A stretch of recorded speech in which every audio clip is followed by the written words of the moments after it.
What is going on, everybody? King Recon. Dude, it feels so good to be back. I'm still dealing with the after effects of having boxed with Ozzy and Drix at my side. If you catch that reference, you're a real one.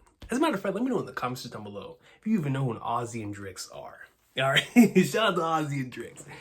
But Ozzy, Drix, myself, the monster trio of my body, were boxing St. J. Kofsia Saturn. And let me tell y'all something, it was a struggle, but guess who came out on top? Rocking the Conqueror's coded 12s. Reigning, defending. You see him. Emperor Monkey D. Recon. I'm out here. And I caught the dub over Mr. St. J. Kofsia Saturn.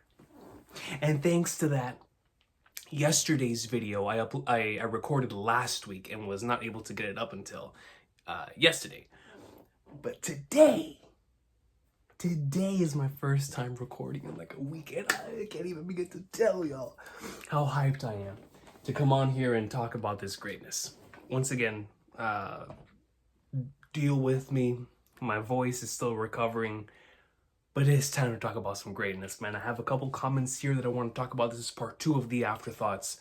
And continuing the most recent Afterthoughts, there's actually a bit of news that I want to go through. First and foremost, for fans of Uzumaki Khan, my boy over on his Patreon and now on his YouTube channel, he is reacting to the manga, and it is legendary stuff. I already love this section of the story, as you all know, but reading it alongside Uzumaki Khan is just, it's unlike anything else.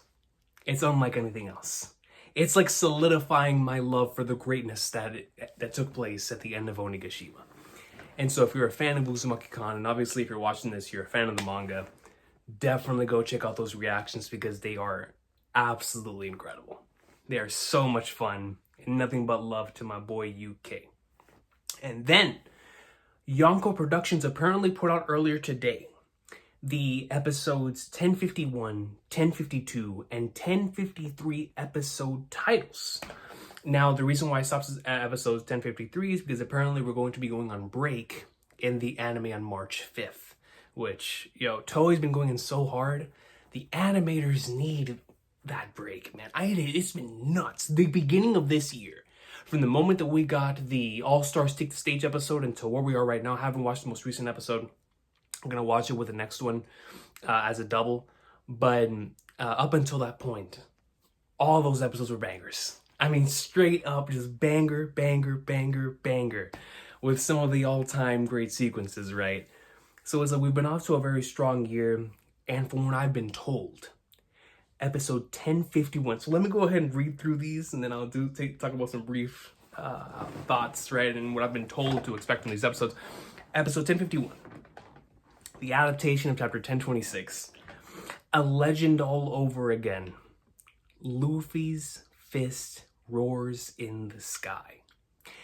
Episode 1052, rising wind and clouds, the end of Onigashima. That sounds like chapter 1027. Episode 1053, Sanji's mutation, both wings yellow light. That sounds like chapter 1028. And so it looks like by the time we get to episode 1053, we're going to be at chapter 1028, right? Which means they are going almost chapter per episode, depending on the content. Good amount of pages per episode, which is something that we love to see. What I've been told to expect from these episodes is that 1052 and 1053, they're going to be all right, a classic Wano episode, which to me is automatically a decent episode, at the very least, right? That's what we've come to expect from Wano and Onigashima Greatest in this arc. But 1051, I've been told is going to be special. Just based on the staff list, the director, which I normally go through stuff like that in here, but because I wasn't able to get that material in time, I apologize. But I was told that the director for 1051 and whoever else was credited there. It's gonna be a banger. And so I trust y'all. I trust your judgment. Y'all have never let me down when it comes to this type of stuff. So very excited for 1051 to see what it's going to bring to us and what's already been a very stacked 2023 up until this point with some of the coolest sequences ever, right? And for this scene, one that we all know that not just the fan base has been expecting, but that Toei themselves have been excited to animate, considering this has been a part of opening 24 of Paint since its inception, with the main focus in the opening being the Conqueror's coded clash between Luffy and Kaido. So if it was in the opening, we were like, it's gonna bang. And now that it's, I think that was the most recent thing from the opening, so I'm going to assume at some point here is heading into the spring/summer, it's new opening time. I'm going to assume. So if that's the case, super excited for that. But before any of that happens, I cannot wait for episode 1051, considering how legendary the moment is. It's Luffy and Kaido clashing. It's splitting the skies. It's gonna be so good, man. So very much looking forward to watching that on Saturday. But that is for Saturday. And today we're going to be talking about the part 2 of the Afterthoughts. Last week, I talked about Mr. St. J. Garcia's Saturn for like, I don't even remember how long it was. It was like 30 minutes, something like that, an hour maybe. Who knows? Collectively, it was like 4 hours with like the chapter reaction and stuff. But we are here today to talk about some comments because y'all left some awesome ones, man. Starting us off here with our members. Andres Gonzalez states, I think it would be really cool for Green Bull to use the cover page plant made out of gunpowder. Seems like an awesome setup. And for me, the moment that I saw this comment, it like sprinkled in my mind the fact that Green Bull caught Weevil in this chapter. Like, it's like so much happened in this chapter that certain things just get pushed into the back burner. It's like you remember, obviously, Weevil got captured, but then it's like he was captured by Green Bull. And then I remember another comment state, and I believe it's also here. Before I get back to Andres Gonzalez's comment, there was another comment that talked about, right here, from Leonardo D. Silva. Leonardo D. Silva says, since Weevil fought with Aramaki, we're probably going to see him in a thin form just like Shinobu. And I was like, dude, can you imagine a thin version of Whitebeard? Or a potential Seraphim Whitebeard, which is, you know, the main theory going around with Weevil right now. So it's like, imagine the Weevil that we know, except he's going to be mad skinny. It's going to be the Kid Buu thing, where he goes from Majin Buu to Super Buu. So next time that we see Weevil, he's going to be Super Buu. You can't make this up. You can't make this up. And you know what follows Super Buu? Vegito. But regardless, back to Andres Gonzalez's question, for Green Bull to use the cover page plan made out of gunpowder, it really does seem like an awesome idea. And if that is like Oda kind of introducing the concept here, so when we see it later in that type of way, we're like, man, see. But then when that's shown in the anime, that's the thing about cover pages and showing certain things off, right? But you're absolutely right, because it's not going to take anything away if you don't know of it to begin with. But it's going to be a cool touch for us. We're like, oh yeah, we saw it here first, and then we saw it executed over here. So I'm down for that, Andres Gonzalez. Thank you for the comment. Get some water real quick. My boy Recon. Recon comes in and says, hey brother, here are my thoughts. Since the ancient weapons, Luffy the Sun, and potentially the Godos here named after the celestial bodies of the planets, I think Imo represents the Earth. Oda's doing some deliberate symbolism. People in the past used to think the universe revolves around the Earth. That is a factual statement. Nowadays, geocentrism is a symbol for old age thinking. That is very true. When the world became dystopian, the ideology and knowledge from the ancient kingdom was lost and Imo became the king of the world. That's factual. You can't bring the dawn without a new mentality. The planets revolve around the sun, not the Earth. Oh man, yo, Recon dropping not just, excuse me, some factual knowledge here in regards to the way everything works, but also the way in which it would work within the series itself. And you're absolutely right? It's the dawn of a new age, and I especially love what you're saying in regards to without a new mentality, because we've seen that in multiple different arcs, and on just how especially in Skypiea, which is I always call like the arc that represents the betterment of the entire story, right? And we saw how the Kagara flashback was bringing in that new mentality, right? And that's pretty much what Luffy and them did in order to overcome NL. They introduced the new possibilities, right? And especially coming out of Wano, in which that was such a major thing as well. I dig that so much. I dig that so much. I love that because Imu becoming the king of the world after everyone is now, like you said, it's a dystopian world. Everyone knows about the fact that there's that the planet does not revolve around the sun. This is knowledge that was known to those of the ancient kingdom. Imu attempted to erase all of that, attempts to bring back an old way of thinking to where everything is centered around the earth, right? It's like, this is the way things work according to me, and who's going to tell me otherwise?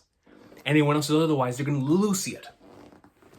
And so, in order to bring in that quote-unquote new age of thinking, which is an old age of thinking, but now, dude, this will be kind of nuts, actually. Just for Void Century stuff, because imagine in the Void Century they came to that conclusion, because it might be a thing to where you're right. It could be just that they discover the idea that the Earth, or that everything revolves around the sun. If the One Piece world does work like ours, and that would be symbolic, of course, for Luffy being the sun and whatnot. And actually, for the story, we know how everything revolves around the king, right, and whatnot. Very symbolic stuff, but if you're absolutely right about Imu representing the Earth, and either this was something that they knew of in the past, or this is something that they're going to figure out here and now, like that's going to be an actual new thing that we discover with the characters within the story itself, like a brand new discovery that we made that everyone else didn't make. Either way, I'm excited for that, because to me that represents like the very best of not only what we've seen in the series up until this point and how Oda can use certain symbols to represent like the bigger picture, but to also take real life examples and twist it in his own way. And how perfect is that? That would make the whole Sun God Nika thing like, I love it. I love it. I think that's a really, really cool theory, Recon, man. And I'm down for it 110%. Especially when you said like that you can't bring the dawn without a new mentality. That's One Piece. That really is One Piece, right? But thank you, my man. OMG comes in with the next comment, says, don't even know where to start. I feel you. It's Egghead. It's Egghead. Egghead just opened up so many possibilities. I think Vegapunk went missing because he entered Kuma's memories with Bonnie. I am of that mindset as well. This is how we'll get the Kuma backstory. A real smooth way of getting to that story, I must say. Agreed. If Kuma was absorbed, like we talked about in the reaction, right?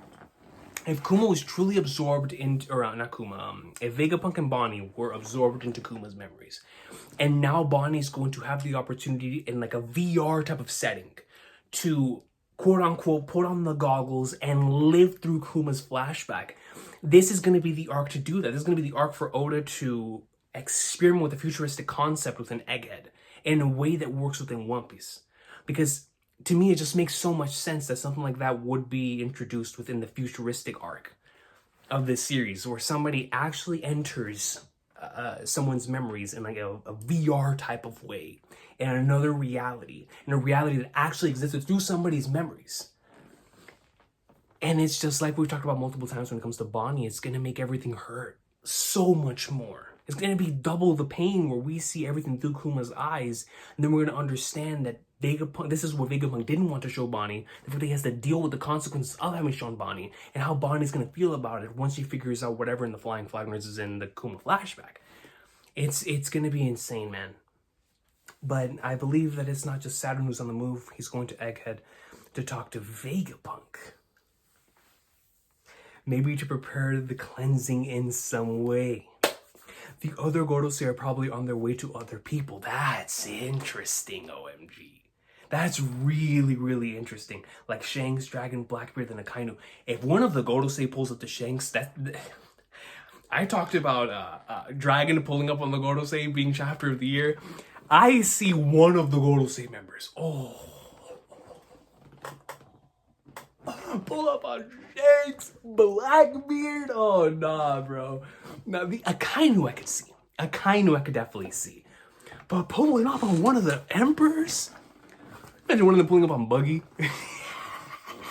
that would actually be awesome. Hikey. Oda has always talked about how important moons are, so I thought it would be related to the D. Now I see it as the sun being good and moon being evil, which is very interesting in regards to the way that, like you said, the moon has been symbolized within the series up until this point. And we think about that one, it was an SBS, if I'm not mistaken, that showed Blackbeard as a child with the moon behind him. And we've used this over the years to hype up Blackbeard's backstory that we're going to be getting at some point in time in the series. And him potentially representing the moon. And now that we know that Luffy represents the sun. So it's like, it'll be very interesting stuff. There are kingdoms with sun as their symbols like Alabasta and Shandora. Plus, of course, Luffy being Nika. That's the good side. You have the evil side with the moons like Blackbeard and the Celestials. They all just revolve around the sun, so it should be the main attraction. And you're absolutely right about that. But knowing Oda, of course, there's going to be that gray area that he's going to explore with both sides, right? With both the moon and the sun. And I look forward to seeing how they were actually represented in the past. Because that to me is very fascinating. Obviously, a lot of countries, like you said, with the Shandorians and of course in Elbaf with the Giants, they revere the sun. They revere Nika. But I do wonder how the moon was perceived back in the day, within the times of the Void Century, because we know how Nika is perceived. So I wonder the representation of the moon, whether that be Instant Messenger Sama, or we believe Imu is potentially the Earth. Who knows? But Blackbeard is the one where we think is represents the moon, right? Which means rocks potentially as well. You know, these characters. So it makes you wonder. What did the moon represent in the Void Century? But thank you, OMG. Awesome comment. Yeah, I'm telling you, if the Gordos start pulling up on people, it's gonna be a crazy year. Already is a crazy year. Unte comes in with the next comments and some basic no speculation on the chapter, borrowing from lots of other theories. The names of the planets being introduced are probably in reverse order of how close they are to the sun. That's interesting. How in reverse order to how close they are to the sun. Pluto, Neptune, Uranus, Saturn. You got me there. I cannot dispute that in the slightest. This could imply the pattern could continue like this if we exclude the Earth. Which means next will be Jupiter, even though I am Saint Recon Rodriguez Jupiter. Jupiter, Mars, Venus, and then Mercury. Yo, who in the world is going to have the name Mercury in this series? And you already know Oda's going to play a Freddie Mercury reference. How could he not? Saturn is the Roman counterpart of Cronus, the god of time. Absolutely. Possible implications of his ability, but I think his name has more to do with the planet and the myth based on the evidence. That is actually very... So I heard the Cronus thing. I haven't seen like much detail into it, but I have seen that brought up in the past 2 weeks. Which, as a Chrono Trigger fan, that's very, very exciting stuff. But if you're implying that Saturn could potentially be on some Zawardo stuff, well, oof, I'd be going crazy. Remember that Professor Clover, who I think is even more relevant now that the Clover has been co-signed by both Vegapunk and Dragon. Professor Clover, after chapter 1066, is one of the most important characters in the series. I already thought that after the Robin flashback. Now it's like 110%. Clover is one of the most important characters in the series. Had a model of the One Piece world, and it seemed to have 7 satellites or moons. Yes, and that is... I remember the first time that idea was introduced to me was with that original King of Lightning video back in 2011. It was just such a fascinating video, and I had never really thought about it until I watched the video and went back and reread that flashback, and I was like, wow, it really is 6 moons. But you're right here, the potential 7 satellites, 6, 7 satellites. However, we will never see these moons in the series. We only see the regular moon, which Enel flew to. There was a theory a while ago that this model is actually a geocentric model, and I believe this theory is more credible than ever, which is so cool to me, and that goes back to what Recon was talking about earlier. Now, we know for certain the 5 elder stars, or planets, I suppose, represent the 5 closest planets to the sun. That tells us something really important. The geocentric Earth model in real life was widely believed during the actual Golden Age of piracy that occurred approximately 1650 to 1726, 100%. Not only that, it was also the belief of the Greeks and Romans. Aristotle's geocentric model has the Earth in the middle, of course. orbiting around Earth in order is the Moon, Mercury, the Sun, Venus, Mars, Jupiter, and finally Saturn. The exact same amount of celestial bodies as Clover's model. That is very fascinating to me. Now that you're bringing them up in that order, that is extremely fascinating to me. 1, 2, 3, 4, 5, 6, and 7. And for the 7 satellites. Until now, the model didn't carry much importance, but now it makes a lot of sense because the 3 outer planets, including Pluto, of course, weren't included in the geocentric model. The importance is the distinction between the 5, excluding Earth, planets included in the model, and the 3 that are excluded. The 3 are the ancient weapons, and the 5 are the elder planets. Many have theorized that Earth is Ibu, although 3 of them recently made a theory that Imu is actually the moon. I need to watch that because I'm fascinated, right? Like, I'm fascinated by, and shout out to my boy Threeville, by the way. But I'm fascinated by the idea that Imu could potentially be like one of 3 things, right? A representation of Mother Sea, like Mother Sea, Mother Nature herself, or the Earth, which could lead into the whole Mother Sea thing, right? Umi backwards, whatever. But the moon also fascinates me too. It does, because depending on who Luffy's final the final obstacle is going to be. In Oda with his references, right? A last person, whether it's Blackbeard or whether it's Instant Messenger Sama, one of them is going to be rocking moon symbolism. And if it's Instant Messenger Sama, then what better way than to start getting some of that stuff very, very soon. But yeah, I need to definitely check out that theory. And of course, Luffy's the sun. Personally, I bought into the theory that Imu is Earth and that Blackbeard is the moon. I am of that same belief as well. If Oda purposefully set it up this way, then it could imply a closer relationship between the 5 elders and the ancient weapons, which is so cool to me. It's potentially setting up some crazy twist from the Void Century that's just gonna blow all of our minds, man. The ancient weapons may represent the 3 kingdoms allied with represent the three kingdoms allied with the ancient kingdom, bro. So this is my thing. Let me finish your comment, and I want to go back to this. Against the world government, this would include the fishermen in Guano and most likely Elbaf, as many have already speculated. The locations where the poneglyph have been scattered were also likely places that ally with the ancient kingdom, or at least locations that Joy Boy believed that the world government would have a difficult time with. The one thing that's still unsure is where exactly the five elders in Imu are from. Many have speculated aliens. I mean, it's always aliens. You know, that's just the thing. It's always aliens. I mean, listen, it's One Piece at this point. If we're gonna start diving into the whole alien stuff, I think it's about that time. Right, well, I think it's just natural. It's in a lot of adventure stories, and especially where we're going in right now. I look forward to, if that is really the case, how Oda's going to explain such a thing existing within the series. I think that'll be super cool. Regardless, though, let me talk about your ancient weapons representing the 3 kingdoms, because I've been talking about this for a long time. In regards to, I do believe, and by the way, thank you for structuring this in the way that you did. A lot of very interesting stuff here, but.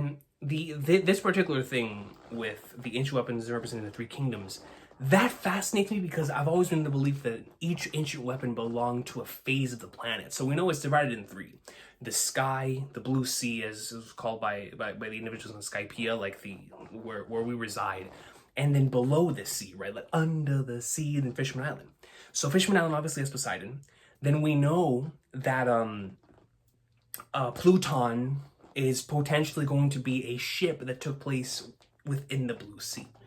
It's why whenever we saw chapter 1060, another one of the Plutons in Wano, it's like, yes, one is on ground level, you know, where regular humans are. Poseidon, of course, being Shirahoshi and Fishman Island. So then the third one, which after chapter 1060, we're all speculating that it's Uranus, right? That Instant Messenger Sama used. That would make so much sense as to the conquerors of the sky, of the sea, you know, the ground floor, and then under the sea in Poseidon. So if those are actually the 3 kingdoms that allied themselves with, then that just starts blowing my mind, because I think it might actually be the opposite. Wouldn't it be the opposite? Wait. It could have the ancient weapons represent the 3 kingdoms that allied with the ancient kingdom against the world government. Oh, never mind. I'm sorry. Yes, I thought you said the 3 who allied themselves with the WG. Yes, that I'm right there in agreement with you. the potential three kingdoms, right? Fishman Island, individuals under the sea. Someone within there now, we're speculating it could potentially be Wano. We know the Kozuki clan created the poneglyphs in order to spread this information out to the world, made them indestructible so that these things could be passed on from generation to generation. And then whoever in the world created Uranus, right? Whoever in whatever sky could have been potentially belong to the Lunarians. We have no idea where they play into these things as well. So the Uranus could have belonged to the Lunarians. And if that is the case, then all of them being allied with the original ancient kingdom makes so much sense to me, because it is, of course, once again, the sky, the earth, and the sea. So it's like, it just makes so much sense. It makes so much sense, and I've always loved that, but the way that you worded it there, it once again made me super excited for the voice entry whenever that happens. But thank you, Tay. Awesome comment. Next one comes in from Monkeyman 117, who says, we're going to space and NL's coming back. All right, that's the best comment I've ever read. We're going to space and NL's coming back. That's all I needed to hear. Bonnie and Vega book in the dimension of Kuma's memories, 100%, and that line with Zoro talking with Esok was interesting because something was going on with Mihawk for sure. For me, I didn't really... See, the Mihawk line fascinates me, because the Mihawk line for me meant it more in like Hajime no Ippo standards, which... For anybody who's read Hajime no Ippo, monsters in Ippo are referred to as the individuals who lie on the next plane. Individuals who like threw away their humanity in order to reach the top. And that's the way that in which I believe Zoro was talking about Mihawk, where he's not necessarily, another species or something. It's Oda, you never know. But I do think he was talking about how he had to discard his humanity in order to reach the pinnacle of his craft. And becoming the world's greatest swordsman. I do believe that's what he was talking about. That's personally what I think. But if y'all are spitting and this man is some sort of whatever, then man, I think Mihawk's already one of the world's biggest threats as just a regular dude. If you throw on another race on top of that, I mean, let's just say, hypothetically speaking, this man's like a Lunarian or something. What do you do with that? What do you even do with that? This is ridiculous. But that's why, for me, Mihawk, I think, is going to stay a regular dude the whole series. It's a regular dude who discarded his humanity in order to reach the pinnacle of his craft. So, those are my thoughts on that. But thank you, Maki Man. Next comic comes in from Subra. Subra says, hello, Goat. How you doing? You already know, man. We're in here trying to recover, and these afterthoughts are hidden. They're definitely hidden. I'm going to share some thoughts, not much theories, I know you've seen a lot of theories. So first, Saint J. Garcia Saturn is coming, which means we might watch a big fight. As we see the WG ship is taking a long time, what do you think of the possibility of Dragon reaching here at this time to face off against the Gorosei? And we talked about that in the Afterthoughts Part 1. I think it'll be the most hype moment in the series until that point. Bro, it is Dragon finally face to face. Bro, that's like a Luffy Gear 5, Shang Tsung at Marineford hype level moment. That's like an all-time hype level moment, man. If Dragon pops up and faces off against the Gorosei. Second thought, we saw Vegapunk use warp technology at first. So if the side effects of that research warped him to some other place, and that is most certainly also a possibility. Like he might now have teleported to a Garp or a Dragon. If that is the case, that is a very interesting scenario too. Whereas maybe it's not that Vegapunk teleported to Kuma's memories, but maybe he actually teleported to another place on the planet. Then they're really not going to find Vegapunk. Or there's a possibility of him using warp on himself and Bonnie to not let her see the memory. And that is also a possibility as well. So actually, I didn't think about those two possibilities because I was like so sure about the alternate reality thing. But you're right. If Vegapunk using the Quasar technology actually either it had a side effect to where he just plopped somewhere else, or he actually just plopped to another location. That's fascinating, Subra. I didn't even think about that. One question. So, but before I go to the next one, I need to like wrap my head around that. You're absolutely right. He could have potentially warped to someone else. I'm sticking with the Kuma memory thing, but that fascinates me because then that opens up a whole new can of worms, especially if you brought Bonnie with him. One question, how do you think Marco's going to help rescue Weevil? We might be in for some real peak with that, man. Or do you think prison escape of Dofi coming with Weevil and Bonchan? If we get a prison escape section with Don Quixote Doflamingo, Weevil, Bonchan, and whatever other characters are down there, that is going to be pinnacle of the peak. Whoever ends up escaping with them, whether, because someone has to be the driving force of it, right? Whether it be members of whoever. I'm talking Revolutionary Army, Sabo gets captured, whatever. I don't care what leads to it. Whoever leads these individuals out of there, that's going to be legendary. That's going to be legendary. And I've always loved that idea. One massive thought, Roger got Shanks from God Valley, thus he's the first clone of Bakken, and she might have been there. So what if Shanks is the second clone, and it's the clone of Rox? Shanks being a clone of Rox. This also might be the question that Shanks asked Roger. Roger confirmed it, so that's why Shanks might have started crying back then. Like him asking, "Am I a clone?" The thought just came. I know chances are very low, but what do you think? That's just wild to me. Him asking Roger that question, I don't know if that's I don't think that's the question he asked him. But him potentially being a clone of Rox is something I can't throw out. At all. At all. That's kind of wild. That's kind of wild. But we know Shanks has a surname Figureland.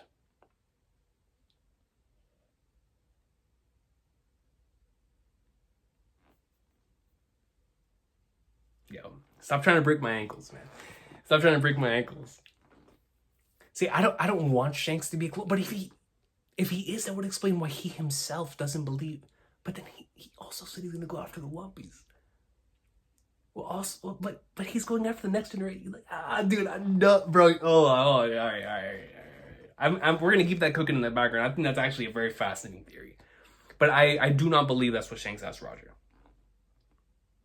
I mean, I would cry if I found out I was a clone. Regardless. Thanks for the food for thought there. I just realized a fun fact. So Nami defeated a former Rox member in Annie's lobby without hockey. A former Rox member in Annie's lobby without hockey. She's getting Conqueror's hockey very soon, I'm sure. That's it. Hope you have an awesome day. Nami defeated a former Rox member in Annie's lobby?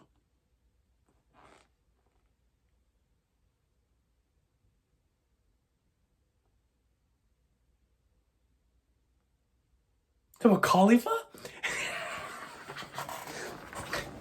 Khalifa, the former Rox member. Or clarify that. Clarify that for me, Super. But no, I appreciate you, man. Thank you for the awesome comments. So next one comes in. Let me see what time is it. I got a few more. Next one comes in from Hazzy Devil. Shout out to Hazzy. It says it's interesting the amount of space-themed things in this arc. It's been one of my favorite things about this arc, you know.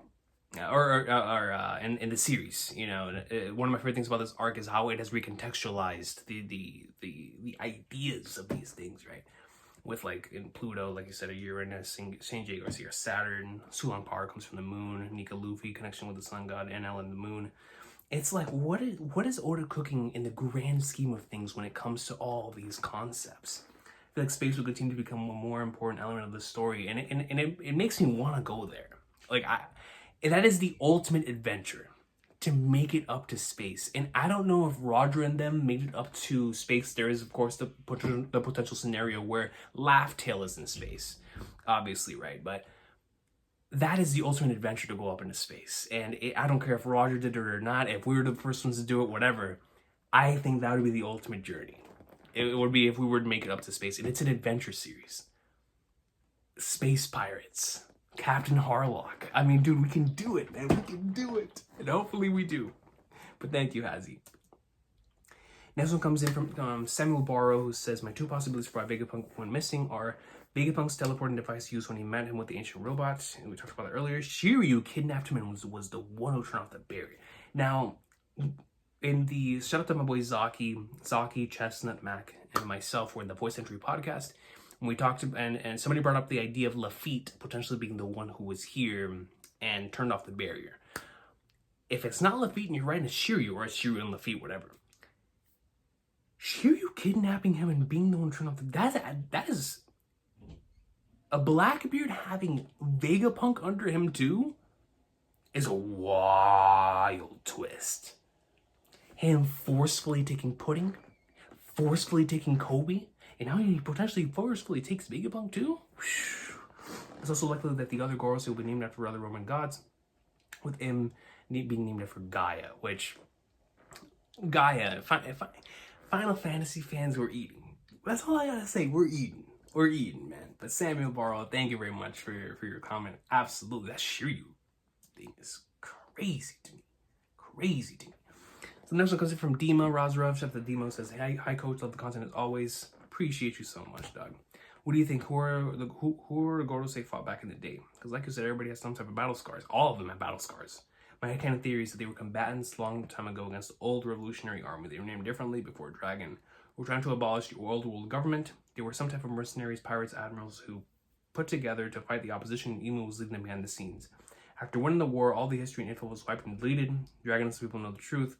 Also, as a reward, they were put together as fire protectors and highest command and future named Gorosei." So this is with a potential possibility they came from 800 years ago, Dima, right? Because, of course, there are the two scenarios of whether they inherit the title and they haven't been around for 800 years, or they have been around for 800 years, which is, to me, like, such a wild and interesting possibility. So you're basing it off of that idea. They potentially were in that original war back in the day 800 years ago, which means those scars came from individuals like Joy Boy. Oh, they were boxing Joy Boy, right? That to me is exciting stuff, man. That to me is exciting. And Emu was always the leader behind the scenes. His or her identity is only known to them. So, you're right. I mean, based on their scars, I want to say that as well. So let's go down both scenarios, right?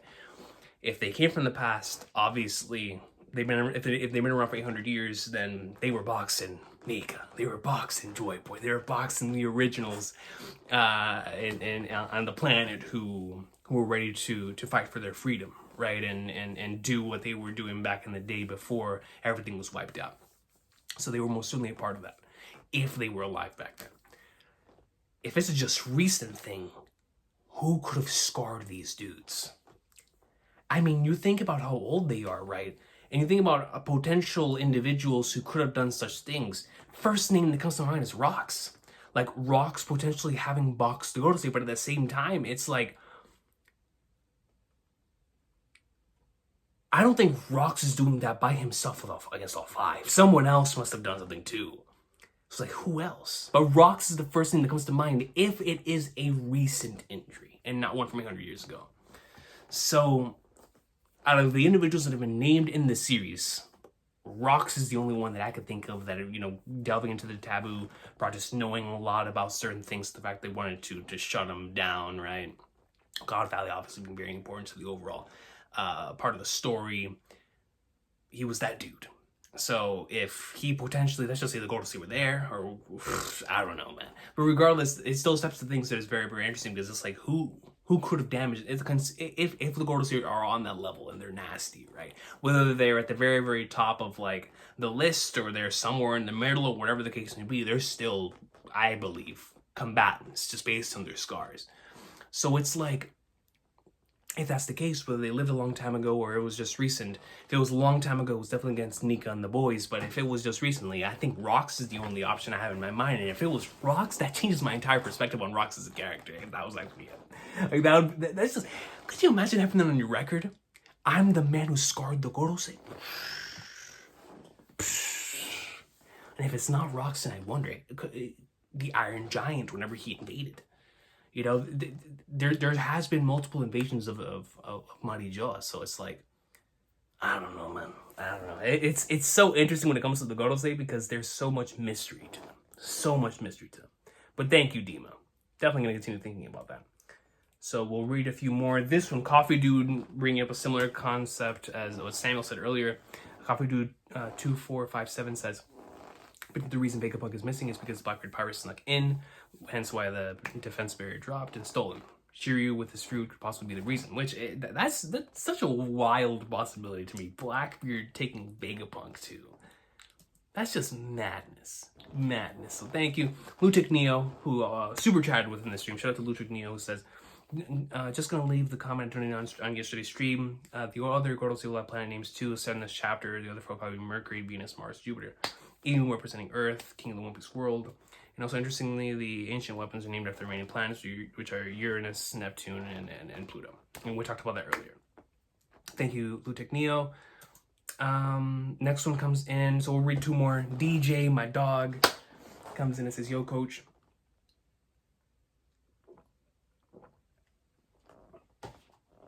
Came to see the best-selling manga in history. Oda Final Saga is built different. He's built different, DJ. He's built different." Anyways, regarding to the chapter, so this is a wild theory from Josh in Volume 1 Podcast. Shout out to the Volume 1 Podcast, man. Came to the stream. The theory is that, what if the Gordos are pirates and Emu is the captain? So back in the day, they were pirates and Emu was the captain. That's a fascinating twist. You think Emu got the advantage and he/she was able to defeat Joy Boy? I've always thought that was more than likely would happen. Because we all speculated that Joy Boy and Emu were rivals in the past. They are all just want to become the best pirates. Emu and Joy Boy having a toxic relationship with each other, hated each other, so they got at each other's throats like they want to kill each other. Somehow Emu was able to win and Joy Boy got completely lost but not destroyed. The whole them having been rivals, especially if we start doing these parallels, right? Emu still, having the straw hat down in the catacombs, potentially missing Joy Boy, right? Maybe Joy Boy was actually a close friend, right? Especially like if you said if they were rivals. So there's so much to unpack there, man. But you're right, that very well could have been the case. Another thing, coach, regarding about Joy Boy, when I think about his apology letter, the apology letter is such a fascinating part of this series. I think he wrote this apology letter when he was in prison, somehow looking impaled down. The apology letter somehow got written into a poneglyph. That's so fascinating. Could you imagine your apology letter being so important the Kozuki clan inscribes it into a poneglyph? I think what Joy Boy wrote to his apology letter is, "My apologies for not being able to fulfill my duty. I can't protect someone or some country." And that might actually be the case, man. Maybe it was something like this, but it's going to be exciting to learn more about Joy Boy. The more we learn about Joy Boy, the more exciting it's going to be, right? Especially at this point in the game, anything Joy Boy related is going to be amazing. Luffy being the sun, Emu being the earth, Black produced the moon, the Gordos named after planets, and you have ancient weapons, which is also named after the planets. Like, what is Oda cooking? Bro, he's cooking something we can't even fathom. The story of One Piece, let's just say the whole theme of One Piece is just based on real life. You have the gods, solar system, planets, it's just crazy, and Oda's just lecturing us. This man cannot be stopped. He can't. He cannot be stopped, brother. Thank you, DJ, man. Thank you, bro. And then one last comment right here from my boy Patrick D. Fun K, who's changed the picture from Queen to Stussy in honor of the greatness. What is when the other elders have planet names, each one of them at the end? And what power they must have, dude? What are they rocking? For you to be the protectors of Instant Messenger Sama, what are they rocking? Are they just hockey beasts? Are they just nasty? Do they have like a fruit that's out of this world? Do they have like the 5 most OP fruits? Who knows? And all that Saturn Garcia's on the way to Egghead. That means you can control the Seraphims, yes.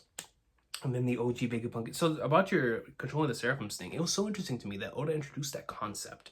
And I thought that was going to be endgame consequential. Remember, for like, okay, Gorosei being number 1, and then after that's Vegapunk, who can control the Seraphims.